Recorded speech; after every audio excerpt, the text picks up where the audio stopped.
जय हिंद साथियों। जैसा कि आप लोग जानते हैं, आज क्या है, 2 अक्टूबर है और 2 अक्टूबर को महात्मा गांधी जी के दिवस के रूप में मनाया जाता है, अर्थात गांधी दिवस के रूप में मनाया जाता है। और 2 अक्टूबर को विश्व अहिंसा दिवस के रूप में भी मनाया जाता है। आइए गांधी जी के बारे में कुछ फैक्ट जानते हैं। तो दोस्तों, सबसे पहले हम जानते हैं कि महात्मा गांधी जी का जन्म 2 अक्टूबर 1869 ईस्वी में पोरबंदर नामक स्थान पे, जो गुजरात में है, वहीं पे हुआ था। इनके माता श्री का नाम था पुतलीबाई और इनके पिताजी का जो नाम था वो करमचंद काबा गांधी था और वो एक रियासत से क्या थे, एक दीवान थे। बचपन का नाम मोहनदास था। महात्मा गांधी जी का बचपन का जो नाम था मोहनदास था। पत्नी का नाम था कस्तूरबा गांधी।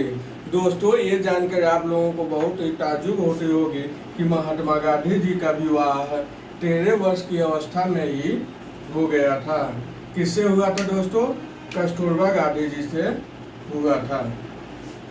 देखते हैं नेक्स्ट स्टेज में इनका जो मृत्यु है 30 जनवरी 1948 ईस्वी में नाथूराम गोडसे के द्वारा इनकी हत्या कर दी गई थी। दोस्तों, आप देखते हैं इनके जीवन का सिद्धांत। इनके जीवन का मूलभूत 3 सिद्धांत था। क्या था? 3 सिद्धांत था। पहला सिद्धांत था जो सत्य का सिद्धांत था, और दूसरा अहिंसा का, और तीसरा ब्रह्मचर्य का सिद्धांत था। दोस्तों, आइए देखते हैं इनके बारे में जो इनको उपाधियाँ मिली है। उनको बहुत सारे उपाधियाँ मिली है। सबसे पहले देखते हैं महात्मा की उपाधि। क्या देखते हैं दोस्तों? महात्मा की उपाधि। महात्मा की उपाधि रविंद्रनाथ टैगोर ने, जो ये चंपारण आंदोलन में हिस्सा लिए थे महात्मा गांधी, उसी में रविंद्रनाथ टैगोर ने इनको महात्मा की उपाधि दिए थे। सेकेंड हम देखते हैं बापू। बापू की उपाधि महात्मा गांधी को किसने दिया? तो दोस्तों, बापू की उपाधि जो है महात्मा गांधी को जवाहरलाल नेहरू ने दिए। और नेक्स्ट जो उपाधियां हैं उनकी, मलंक बाबा। क्या? मलंक बाबा। मलंक बाबा की उपाधि कौन दिया? खान अब्दुल गफ्फार खान। दोस्तों, कौन है? खान अब्दुल गफ्फार खान, जिसे हम सीमांत गांधी के नाम से जानते हैं। सीमांत गांधी, सीमांत गांधी के नाम से भी जानते हैं। दोस्तों, राष्ट्रपिता की उपाधि किसने दी? दोस्तों, राष्ट्रपिता की उपाधि सुभाष चंद्र बोस ने दी। इनके गुरु का क्या नाम था दोस्तों? इनके गुरु का नाम था गोपाल कृष्ण गोखले।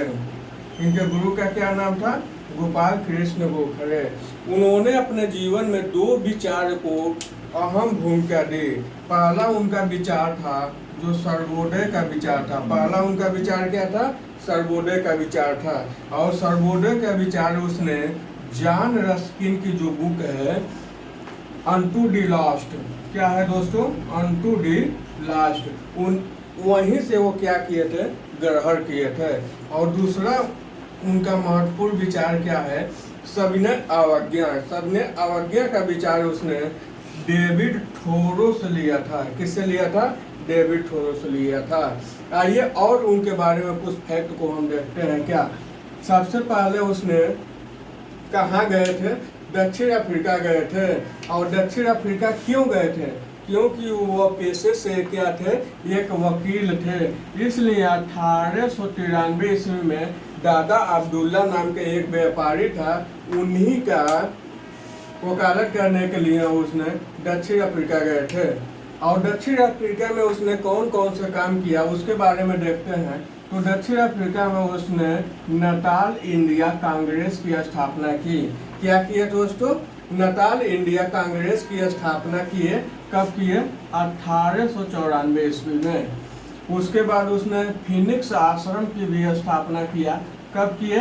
1904 ईस्वी में। उसने सत्याग्रह का सबसे पहले प्रयोग 1906 ईस्वी में साउथ अफ्रीका में किया। क्योंकि दोस्तों, उस समय साउथ अफ्रीका में रंग भेद चल रहा था और रंग भेद को समाप्त करने के लिए उसने 1906 ईस्वी में सत्याग्रह का सबसे पहला प्रयोग किए। दक्षिण अफ्रीका से ही पहली बार भारत कब आए? दोस्तों ये भी क्वेश्चन बहुत बार पूछा गया है कि महात्मा गांधी दक्षिण अफ्रीका से पहली बार भारत कब आए। तो दोस्तों मैं बता दूं, दक्षिण अफ्रीका से सबसे पहली बार सन 1901 ईस्वी में जो कलकत्ता अधिवेशन हो रहा था और उसके जो अध्यक्ष थे डेंसा वाचा, उसी अध्यक्षता में शामिल होने के लिए महात्मा गांधी ने 1901 में पहली बार दक्षिण अफ्रीका से भारत आए थे। उसके बाद दोबारा उसने दक्षिण अफ्रीका से भारत कब आए? 9 जनवरी 1915 को। कब आए दोस्तों? 9 जनवरी 1915 को। और 9 जनवरी 1915 को प्रवासी भारतीय दिवस के रूप में मनाया जाता है। प्रवासी भारतीय दिवस के रूप में मनाया जाता है। दोस्तों आइए कुछ और बातें इनके बारे में जानते हैं। उन्होंने भारत में बहुत सारे आंदोलन को किए, उसमें से कुछ प्रमुख आंदोलन है जिसके बारे में मैं बताता हूँ। तो दोस्तों एक ट्रिक याद कर लेना, चंपा के बाद खेड़ा। क्या याद कर लेना?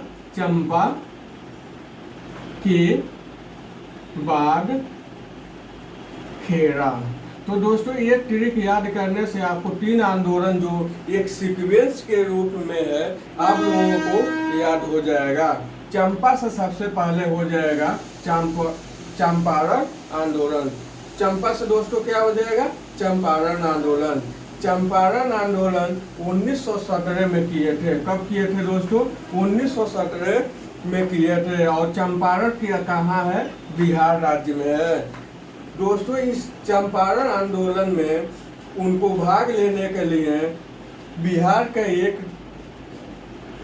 आदमी थे, इनका क्या नाम था? राजकुमार शुक्ल। राजकुमार शुक्ल ने ही महात्मा गांधी को लखनऊ आंदोलन में इनवाइट किया था और उसने बोला था कि हमारे यहाँ बिहार में बहुत दुर्दशा हो रही है। तो महात्मा गांधी ने विचार किए और राजकुमार शुक्ल के कहने पर उन्होंने 1917 में चंपारण आंदोलन का नेतृत्व किए। उसके बाद दोस्तों देखते हैं चंपा के बाद से हो जाएगा अहमदाबाद। बाद से क्या हो जाएगा दोस्तों? बाद से हो जाएगा अहमदाबाद मिल मजदूर आंदोलन। तो दोस्तों अहमदाबाद में जो मिल मजदूर थे उनके ऊपर अत्याचार हो रहा था, इसलिए उनकी हेल्प के लिए 1918 में महात्मा गांधी ने अहमदाबाद मिल मजदूर आंदोलन में का नेतृत्व किए। दोस्तों इसी क्रम में देखते हैं जो उनका तीसरा आंदोलन था वो क्या था? खेड़ा आंदोलन। तो दोस्तों इस टिक के बाद ही हम लर्न कर सकते हैं चंपा के बाद खेड़ा, यानी पहला हो गया चंपारण, दूसरा हो गया अहमदाबाद और तीसरा क्या हो जाएगा? खेड़ा। तो खेड़ा आंदोलन कब किए? 1918 में किए। कब किए दोस्तों? 1918 में ही किए। और ये खेड़ा जो स्थान है ये भी कहाँ बिलोंग करता है? ये भी गुजरात में ही बिलोंग करता है। दोस्तों जब ये रौलट एक्ट भारत में आया, जो जिसको जाना जाता है बिना अपील, बिना दलील और बिना गवाह का एक्ट, तो इसको दोस्तों 6 अप्रैल 1919 ईस्वी में महात्मा गांधी के नेतृत्व में ही उसका क्या किया गया?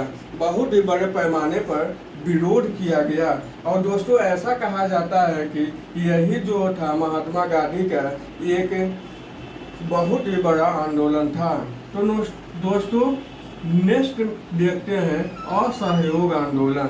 असहयोग आंदोलन मतलब नॉन कोऑपरेटिव मूवमेंट।